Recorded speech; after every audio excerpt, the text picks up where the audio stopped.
And a question that organically arises when we try to visualize the future, the digital future, is: are we ready for the brave new world? Please welcome our keynote speaker, Mr. Mislav Balković, the Dean of the Algebra University College, who will tackle that tricky question with his expertise and experience.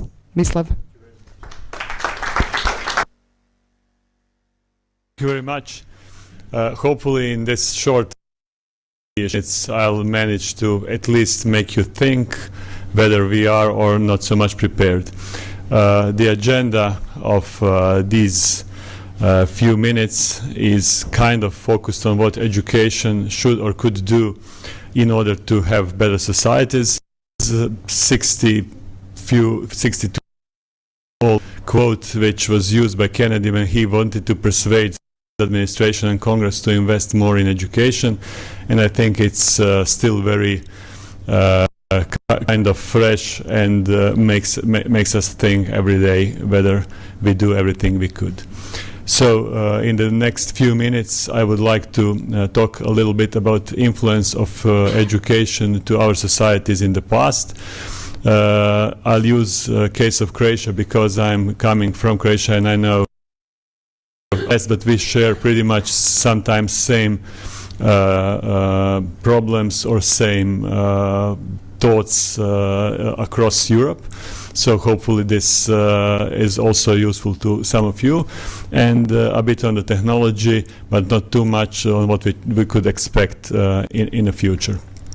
So talking about influence of education and knowledge to our societies in the past, I will want to focus on four elements: on economic growth, on life quality, on social. Looking to the past, there were influence of knowledge and education on different areas of our lives.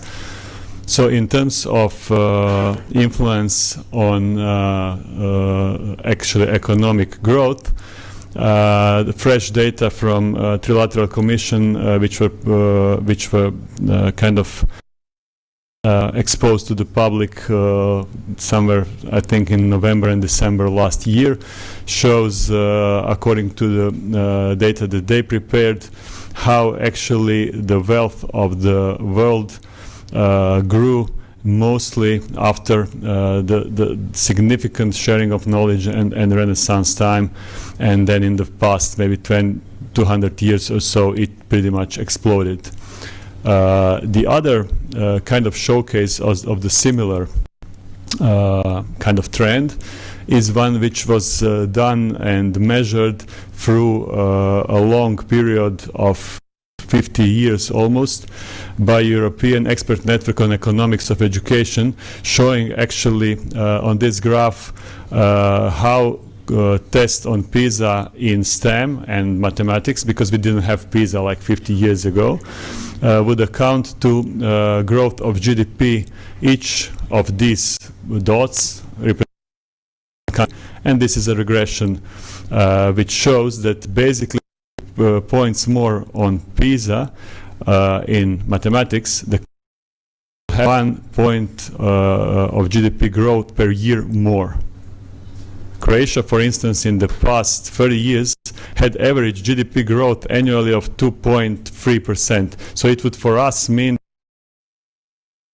50% faster if we had better education. With PISA, you know that we measure pretty much results of primary education. It's being done at the age of 15 and a half. It's very important that there were no correlation between duration of education and growth of GDP. So you could invest in providing knowledge and your consequences in the economy will not exist.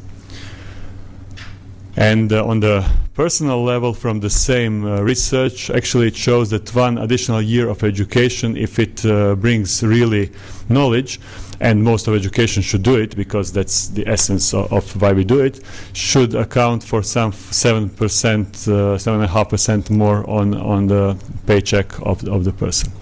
The third element from the same research which was done by Trilateral Commission is the expected life duration at birth in the past 500 years. So actually, unless you have been born some 100 years ago, you could have expected to live maybe 40-ish years. And now it doubled. It more than doubled in Japan and some highly developed countries, but even in those lagging behind countries, it also significantly grew as a result of knowledge and of what we now know, not only in medicine but also in other areas of our work. In terms of social insurance model, many of the countries, including ours, are still counting on a social insurance model which was put in place 125 years ago by Otto von Bismarck, in which actually those who are working are paying some social fees in order to sustain those who are retired. It's pretty much simple model. The problem with this model is that projection of old age people, those who are dependent, to those who are employed in European Union is such that in 2050, which is not so far away, we'll have 50% of those who are actually sustained by those who are working. Now we reached, the last data from 2017 is that we reached 30% as European Union, meaning that we will need as a societies to have more knowledge in what we do to make products and services with a higher added value in order to have enough money, to put it very bluntly, to actually sustain increasing number of those who will be dependent on those who are going to work. The prolongation of life and other things. And the last element, without me kind of doing any assertion of whether this, what I am going to show, was good or bad, to the place where it happened, shows just the correlation between education and some of the political decisions. So I'm not saying that the decisions were good or bad. I'm just saying that there was a correlation. So Brexit vote, when you look at the in UK, which voted to remain, they were blue, and those which voted to leave were red. If you look at the educational spectrum of the same UK, you will see that those with a less higher education, which are more to the yellow side, opposed to those which are very red with a bigger percentage of highly educated, have or had different opinion on what to do. Similar thing could be shown in administrational unit or county in UK was represented by a red dot, and then you could see that percentage of leave it was higher in counties where the number of people without education was higher. So this is also a regression which shows what happened. Similar in US elections in 2016, Clinton, you could see that the voters for these two options were different on the merit of their educational level. So basically, education has tremendous impact on the societies in all the aspects that you could imagine.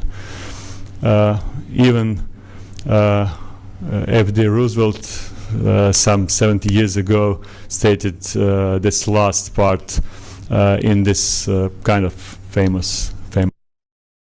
So okay, in a Croatian case, I'm going to show you a bit of the demographic problems and on what we managed to do and what we didn't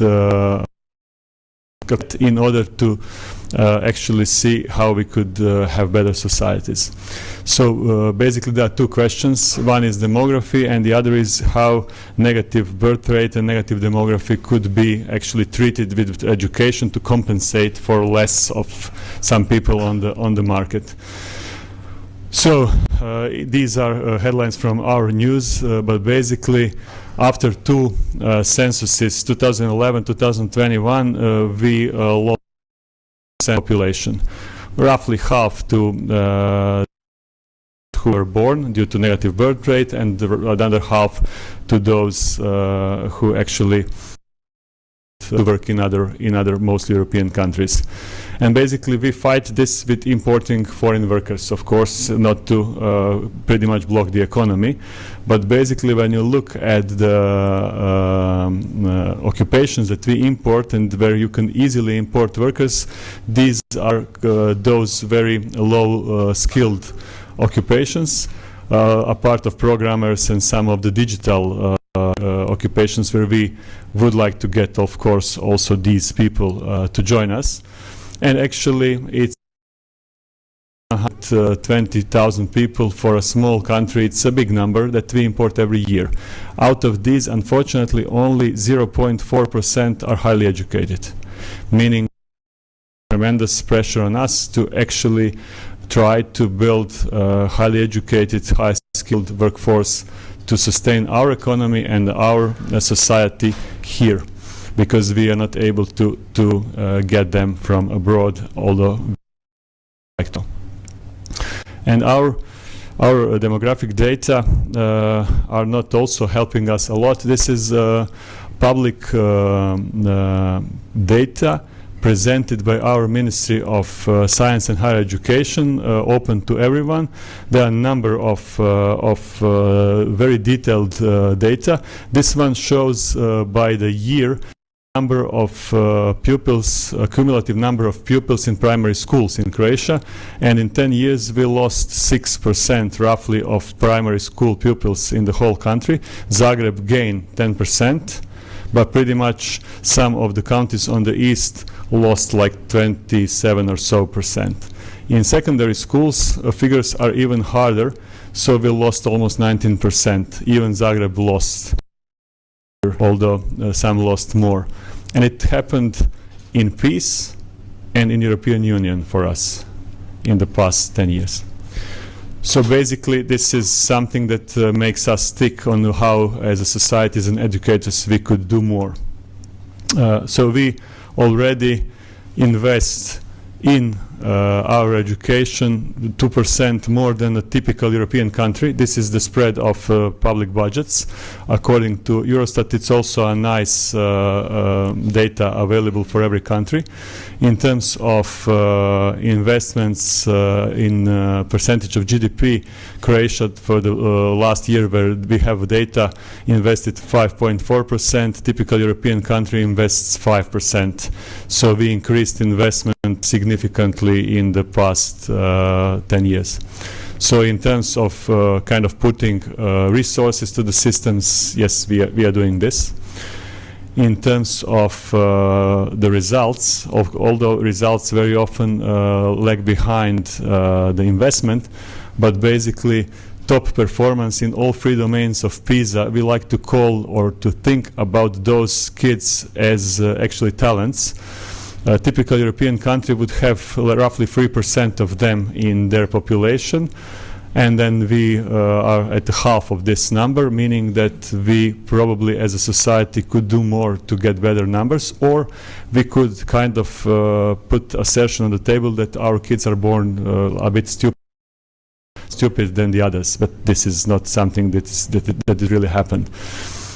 And actually, in terms of technology, because this is all digital summit, it's also one thing that we constantly kind of think about, and this is a problem which is not only specific to Croatia.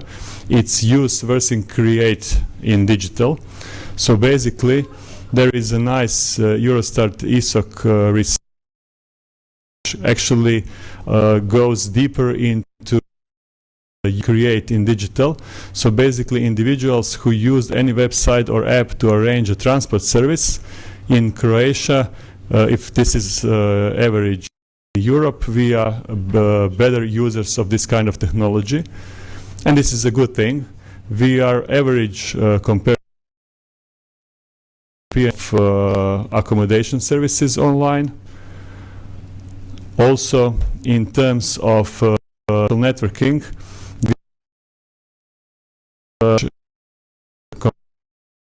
our typical citizen is pretty much average user compared to EU average. But then when we look at the production side, who is producing digital content or using tools that produce some kind of digital content, there is a different kind of case.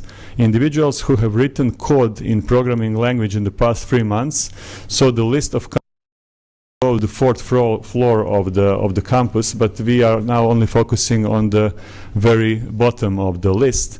But basically, average European country would have 6% of those. Best country, which is listed some upstairs, would be at 12%, and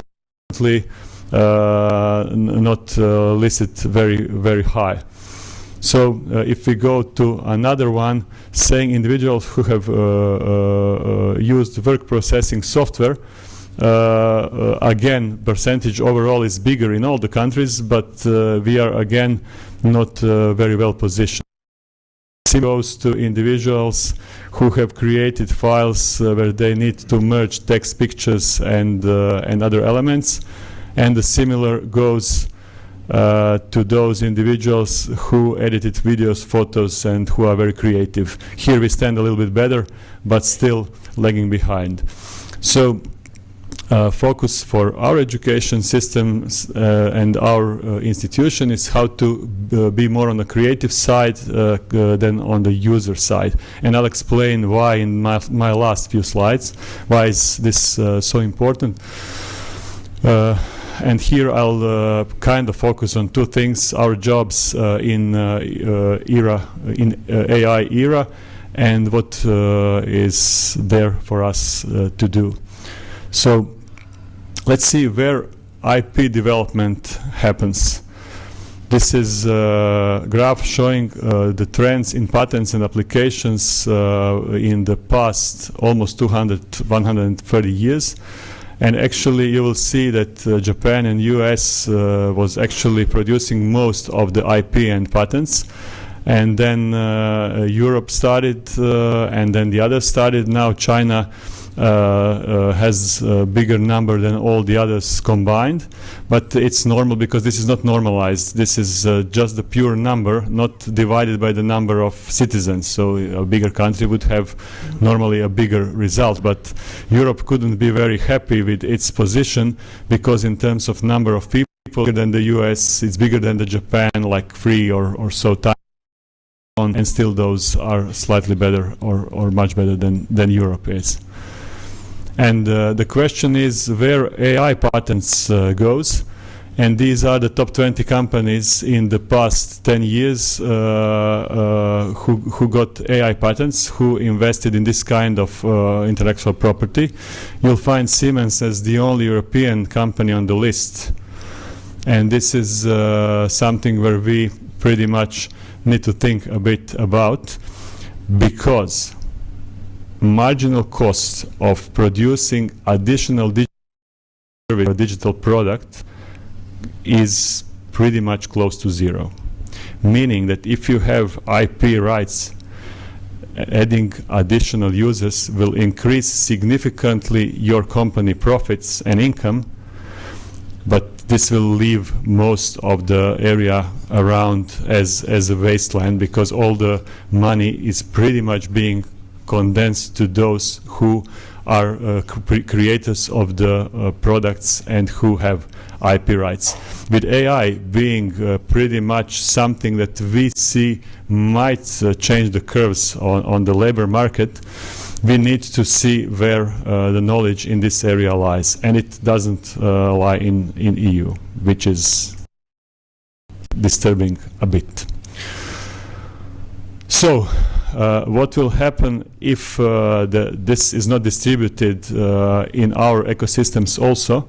Well, this trend will be even worse, and this is the trend of growth of the wealth of household in the past 40 years in US and Europe, when we see that basically for 99.9% of the population, growth actually was at the level of fighting inflation. And for every 10,000 and every 100,000 citizens, this growth was significantly higher. So it means that we have in our societies pretty much big kind of distribution or divide between those who are earning a lot, and digital technology will help this become even faster than it was. Consequence is that in 2016 only 8 people possessed equal wealth as the poorest half of the mankind. Last year it was reported that it's not 8 but just 6. You can think about 6 people versus 8 billion people, and then half of this is 4 billion. 6 people possessing the same wealth as 4 billion. And digital technology will just help this get increased in the future, depending on where the knowledge and IP is positioned. And for the end of the presentation, a bit on AI. One of the top of the mind ideas when AI and digitalization is mentioned is for many, maybe this. Or if not, will it take my job? How my job will get maybe altered or changed? And basically what you can expect is that it significantly depends on what you do. This is one of the kind of research results showing where AI suppressed humans in some of the tasks. The writing recognition, it's pretty much that technology already in 2018 was at a human performance. In speech recognition, we are getting there, and pretty much now it's more or less there. In comprehension, I wouldn't say it's beyond what average human could do, but it's there. In understanding language and other areas, it's getting there.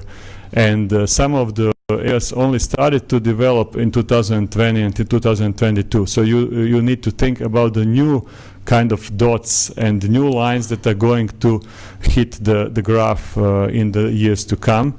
And just think about how steep some of those actually grew. This blue is language understanding. Serious work started in 2018, and then a few years later or a few months later it's already pretty much there. So this will certainly change the position of machines on the labor market, and there are risks. So digitalization, as you have seen on these people who earned more money than the others, actually increased productivity, but basically it happened significantly for up to 35%, only in 5% of the best organizations, best implementers. Productivity also grew in others, but not so significantly, because if you change the way you do in implementing, I don't know, accounting software like 5 years later or 20 years later than others, then pretty much it won't help a lot. So you need to be kind of front runner. Until 2030, roughly 400 million people will need to think about how technology will influence their jobs, and they'll have to change the way they do their jobs. And 80% of jobs will not be significantly influenced by AI. That's what we see now. Maybe this will change, but pretty much that's what we see now. But for 20% of jobs, we are afraid that, or we think that maybe up to 50% of the tasks for the specific jobs will be affected by or will be automated.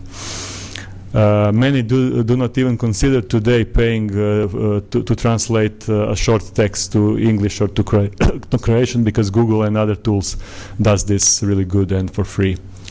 And tomorrow, accounting, part of law, medical diagnostics, and so on will be easily automated, because now we know that these simple tasks, which are kind of rule-based, could be easily automated.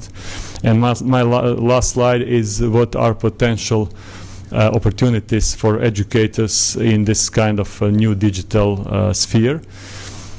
First is that we need to understand pretty much what is position of technology and the people. So AI actually questions the old idea of comparative labor advantage as it was understood by actually economists not so far or so long ago, where longer education, to put it very simply, would pretty much put you in a better position in the labor market, and you would get more money or get paid better. But basically, now it's questionable whether you could compete with machines in learning everything, or you need to leave some places for the technology. Even Adam Smith, in his work from 18th century, said that pretty much if you invest in education, you could expect that you will get gains from your investment which are comparable to the gains of the similar money invested in the market. And this doesn't anymore for all the occupations. So what we need to think about is that we should help our students to use technology because it's there to supplement what they do, that it's not a competition, it's actually another tool or another set of tools. As we understand that that it's easier to automate those rule-based works, then we need to focus on those where computers are not so good, like interpersonal skills and understanding people. Machine will become our scope, and to put this into our education timely. People will work less, and less people will probably work. And productivity and profits of companies possessing IP will grow. So we need to actually